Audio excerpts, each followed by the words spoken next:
तो चलिए शुरू करते हैं क्लास 10th हिस्ट्री एनसीईआरटी का हमारा चैप्टर 5 का जो फर्स्ट क्वेश्चन है उसका नेक्स्ट पार्ट हम इस वीडियो में देखने वाले हैं। तो देखते हैं हमारे प्रश्न क्या है। ईस्ट इंडिया कंपनी ने भारत में बुनकरों पर निगरानी रखने के लिए गुमास्तों को नियुक्त किया गया। दो वर्ड हैं जिनका आपको मीनिंग पता होना चाहिए इसमें। पहला तो है बुनकर। बुनकर कौन होते हैं? जो कपड़ा बनाने का या सूत काटने का जो काम करते हैं, जो कारीगर होते हैं, उन्हें कहते हैं बुनकर।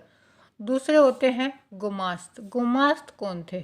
गुमास्त जो थे, जो ब्रिटिश कंपनियां थी, जो उनके जो सरकारी कर्मचारी आप कह सकते हैं, एक एजेंट के रूप में जो है उन्होंने कंपनी ने उन लोगों को रखा था। वो किस लिए?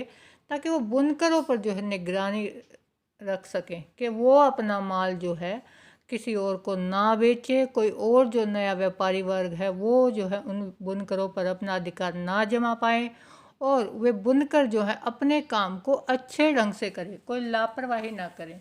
मतलब ये है कि अगर वो कोई कपड़ा बुन रहे हैं तो उसकी क्वालिटी भी अच्छी होनी चाहिए। मतलब वो उनके सारे काम पर जो है नज़र रखते थे, वो सरकारी कर्मचारी, एजेंट, जिन्हें हम बोलते हैं गुमास्त। तो चलिए देखते हैं। पहले तो हमें ये पता होना चाहिए कि जो ईस्ट इंडिया कंपनी है उसकी स्थापना कब हुई थी? 1600 ईस्वी में। अब इसकी स्थापना क्यों की गई थी? इसका उद्देश्य क्या था इस कंपनी का? इस कंपनी की स्थापना का जो उद्देश्य था वो था जो पूर्व के देश थे, पूर्व के देश मतलब जो एशिया के देश थे, अफ्रीका इस साइड, वहाँ के जो देश, जो उस यूरोप के जो उपनिवेश थे, उधर तक अपने व्यापार को फैलाना और व्यापार से ज़्यादा धन कमाना, ये ब्रिटिश जो है ईस्ट इंडिया कंपनी का उद्देश्य था। लेकिन हुआ क्या था? क्या ये उद्देश्य यहीं तक सीमित रहा था? भारत में जब ब्रिटिश इंडिया कंपनी आई थी तो वो आई तो इसी उद्देश्य से थी कि हमें यहाँ पर व्यापार करना है, अपना धन कमाना है। लेकिन उन लोगों ने यहाँ पर क्या कर लिया? अपना कब्ज़ा कर लिया, और फिर वो लोग जो है यहाँ से जाने को तैयार ही नहीं थे। लेकिन इस प्रश्न में हमें बताना है कि गुमास्त थे, उन्होंने जो है बुनकरों पर कैसे निगरानी रखी। तो चलिए देखते हैं। गुमास्त कंपनी द्वारा नियुक्त किए गए कर्मचारी थे। जो ब्रिटिश ईस्ट इंडिया कंपनी थी उसके द्वारा जो नियुक्त किए गए थे, जो उसके एम्प्लॉय आप कह सकते हैं, वो थे जो भारतीय बुनकरों द्वारा बनाए कपड़ों की जांच, उन पर निगरानी और तैयार माल गुमास्त के अतिरिक्त किसी और को देने की इजाज़त नहीं थी। अब वो कंपनी क्या क्या देखती थी कि जो भारतीय बुनकर है उन्होंने जो कपड़ा बनाया, पहले तो उसकी जांच करो कि कहीं ये हमें धोखा तो नहीं दे रहे, जो कपड़े की जो क्वालिटी है वो लो तो नहीं है, वो अच्छी क्वालिटी का कपड़ा बना रहे हैं या नहीं।